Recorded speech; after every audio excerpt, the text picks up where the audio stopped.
This is Bob Oliphant from the Westford Historical Society and Museum, bringing you Episode 5 of Season 5 of the Westford Wardsman podcast. The Westford Wardsman newspaper was part of Turner's Public Spirit, a weekly newspaper in Ayer a century ago. In this episode, we'll be reading the Wardsman for the week ending Saturday, February 3rd, 1912, and I'll elaborate on what was happening in Westford that week. The week starts with the Westford Center section.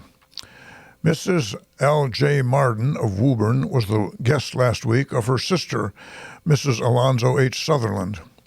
Cable messages to the Hamburg American New York office from the SS Cleveland in the Around the World cruise, of which Mrs. Elizabeth Whitney and Mr. and Mrs. Walter Wright are passengers, tell of their stay at Honolulu and expecting to arrive in San Francisco on February 1st. Mrs. Whitney plans to remain in California for a time, but Mr. and Mrs. Wright start east at once. Miss Edith A. Wright has been at home from the school in Ayer this week, which was closed owing to the prevalence of measles among the pupils. Master Warren Baker, the little 3-year-old son of the late Mrs. Joseph Bright Baker, whose sad death was chronicled in these columns last week, is making an indefinite stay with his aunt and uncle, Mr. and Mrs. John Wright. Fortunate little motherless boy to come into this environment of loving care. The pupils of the high school, under the direction of their teachers, are preparing a dramatic entertainment to be given in the town hall on Friday evening, February 9th. The play is a 2-act drama called Old Acre Folks and promises well for a good entertainment. The Colonial Orchestra has been engaged and dancing will follow the entertainment. Through the generosity of Mrs. John C. Abbott, hot cocoa is being served to the pupils of the William Frost School with their noontime luncheons. The hot cocoa is occasionally alternated with hot soup. The same as in previous years, this gracious generosity of Mrs. Abbott is much appreciated, and with so much of the zero temperature of late, must have been particularly acceptable. Next, we have the Tadmuck section. The postponement of the regular meeting of the Tadmuck Club this week, Tuesday, was much regretted by the executive board, but it seemed the only thing to do. The special speaker of the afternoon, Miss Sarah Drew of Cambridge, met with an accident that made it impossible for her to come to Westford Tuesday. The previous day, while on the way out of Brookline to see her cousin, Miss Mary Drew, at the hospital, she slipped and fell on the ice, receiving a bad shaking up and a sprained wrist, and was totally unable to keep her appointment. The next section is called Resigned.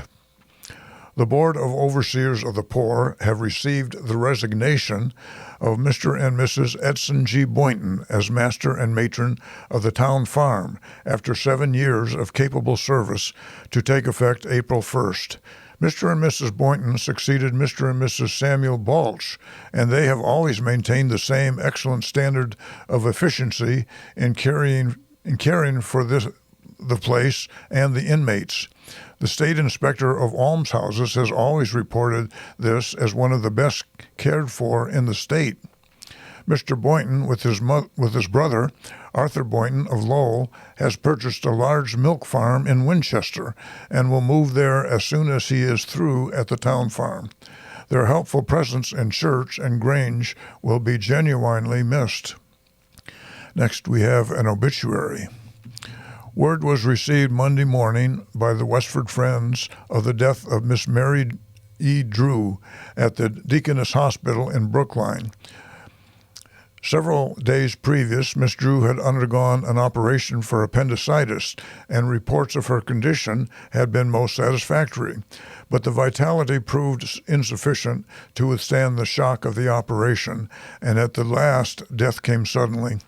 Deceased was born in Westford 47 years ago and had lived here all her life.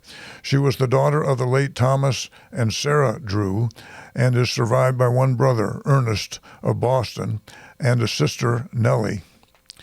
Some few years ago, Miss Drew and her mother purchased for a home for themselves the home of the late Mrs. Phoebe Childs, and Miss Drew had put much thought and effort into making it the convenient and attractive dwelling that it was, only this fall installing a modern new heating arrangement.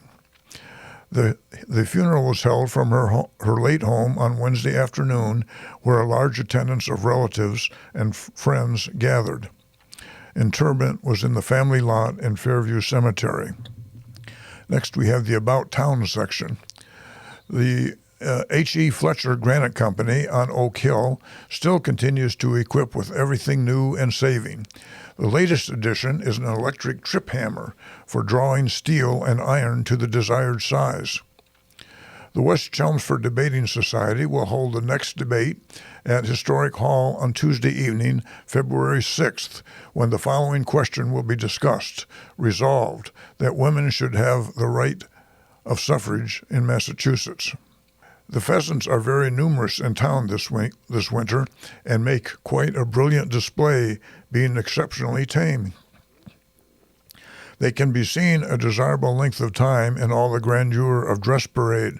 For variety, last Saturday, a large bald eagle was making a display on the large elm tree at the arch bridge at Westford Station.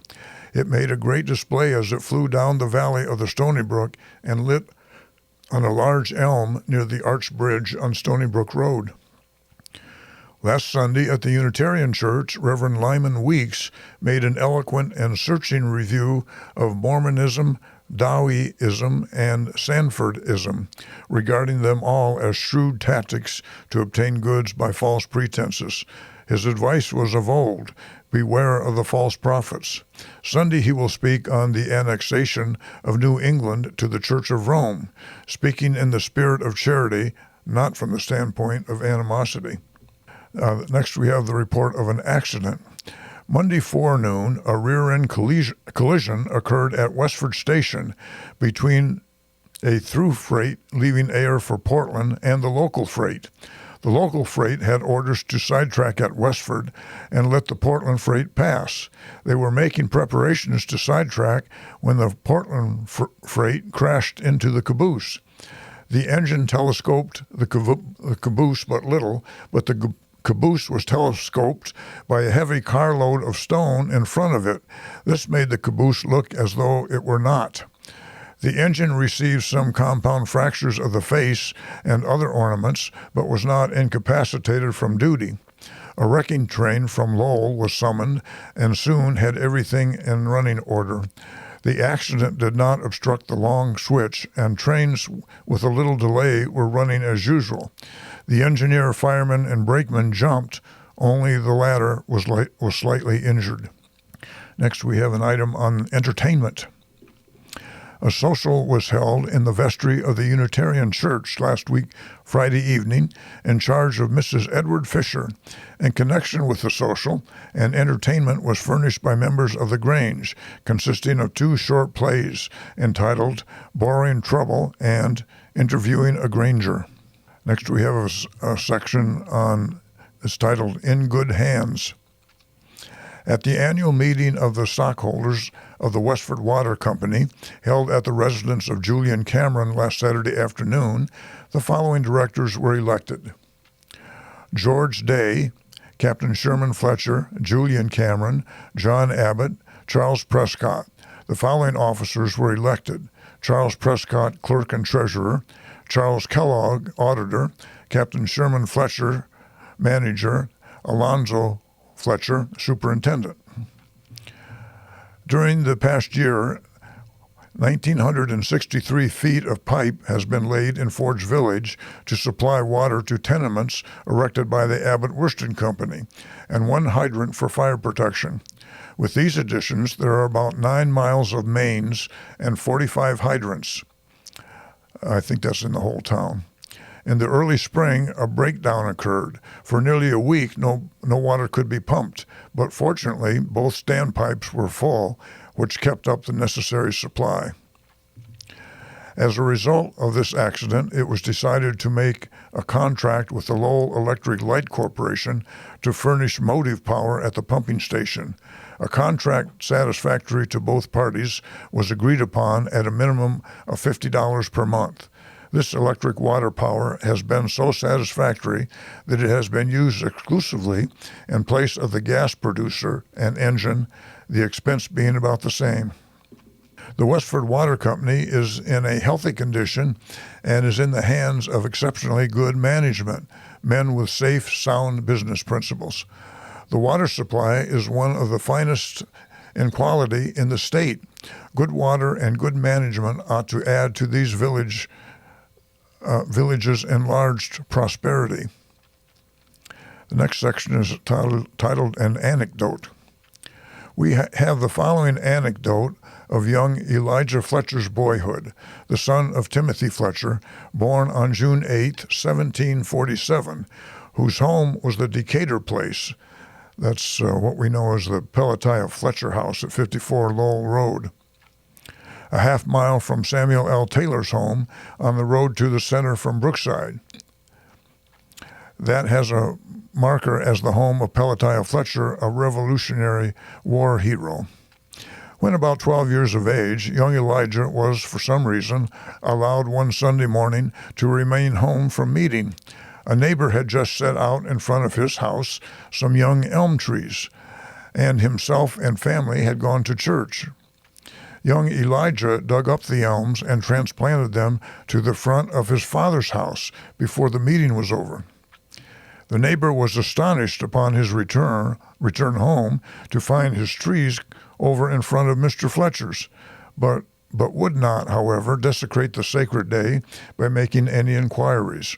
Early Monday morning, Elijah was called to account, the result of which was that Mr. Fletcher supplied other trees for those taken away, and the purloined elms remained and spread their lofty branches among the many stately elms of the beautiful town of Westford. Anyone can see them around that place now. And that now was in 1912. I'm sure they're gone today due to old age and elm blight, probably. Next, we have a section on Graniteville. An anniversary high mass of requiem for the repose of the soul of Catherine Harrington was celebrated in St. Catherine's Church on last Saturday morning by Reverend M.E. Doherty. The mass was largely attended by relatives and friends. Court Westford, MCOF, that stands for the Massachusetts Catholic Order of Foresters, held a very interesting meeting in its rooms on Thursday evening of last week with Charles Dudevore, Chief Ranger, in the chair.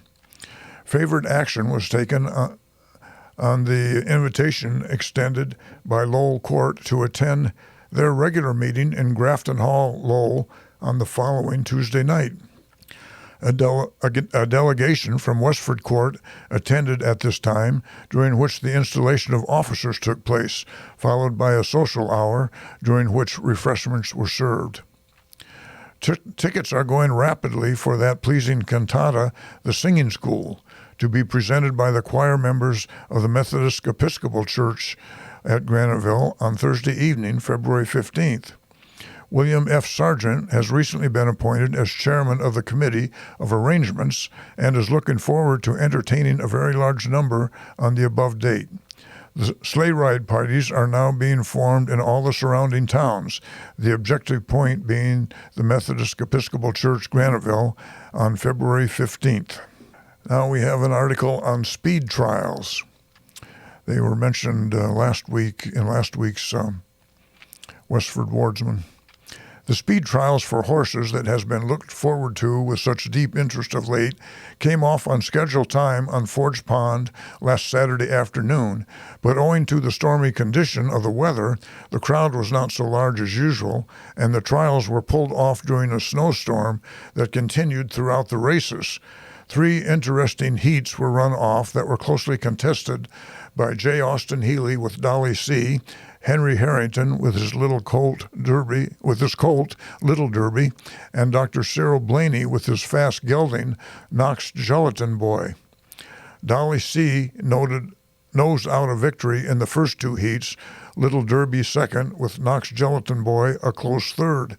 Henry Harrington took first in the third heat, Dr. Blaney second, and Austin Healy third. An accident happening to the harness of Dolly C. in this heat, putting her out of the running. Henry Harrington and Dr. Blaney then had another tryout, but Gelatin Boy fell on the ice in this heat, receiving some bad scratches, so that the racing was called off for the day. I'm pretty sure this racing was not horse racing where you sit on the horse, but rather surrey racing or wagon racing where they have where the horse pulls I got the name of the wagon escapes me for now. Fred Sweat of Ford's Village officiated as starter, and Elmer Nutting, also of Ford's Village, was the judge at the finish line. The snowstorm, coming as it did so shortly after the noon hour, doubtless kept many of the fast horses from out of town away, but it is hoped that another series of speed trials will be held shortly, and with fine weather conditions prevailing, the field will be much larger than on last Saturday. No doubt some prizes will be hung up for the next races, which will be an incentive to draw more entries and make the sport more interesting. As it stands now, Austin Healy seems to have the goods with Dolly C., but Little Derby made her go the limit. The wagon that I was trying to think of is called a sulky, and they're still possible. Not possible. They're still carried out. That sulky racing is still carried out at some county fairs. Next section is on Ford's Village. Communion services were held on Sunday morning at 9:30. Reverend A.L. Bumpus officiating. Sunday school will be held at 3:30 in the afternoon. The evening service is to be omitted. The sleigh ride, which was to be given the children of Cameron School on last Saturday, was postponed to February 10th, owing to the stormy weather. George Kugel has formerly managed and run the Mill Boarding House on Bradford Street, has accepted a position with the Abbott Worsted Company. The next section is entitled Entertainment. Abbott Hall on last Tuesday evening was the scene of an extra-fine concert given by the members of the Groton School Orchestra, which was well attended. C.S. Griswold, musical director, opened the concert by a few remarks, and after a hearty welcome by the audience, the program was opened. The numbers were exceedingly well rendered and proved most pleasing, judging from the repeated encores received. The violin playing of the Mrs. Lawrence certainly was excellent and won much applause. The piano solos of Murray Taylor made the house ring with music, and the encores he received were well earned. Mr. Call and Mr. Cabot, in their French horn duet, How Can I Leave Thee, were fine and were heartily encored. The program on the whole was excellent and thoroughly enjoyed, and the people of Ford's Village are always sure of an evening of rare music when the Groton School Orchestra visit them. At the conclusion of the concert, a supper was served for the members of the orchestra by the ladies of the parish. The proceeds of the affair will be for the benefit of St. Andrew's Mission. That's the news in Westford for the week ending February 3rd, 1912. Thank you for listening, and thanks to Ryan Cousins of WestfordCAT for providing technical support. You can find transcriptions and podcasts from the Wardsman at our website at museum.westford.org or visit the Historical Society's Facebook page for more Westford news from days gone by. This is Bob Oliphant, and I hope you will join us for next week's Westford Wardsman podcast. Thank you.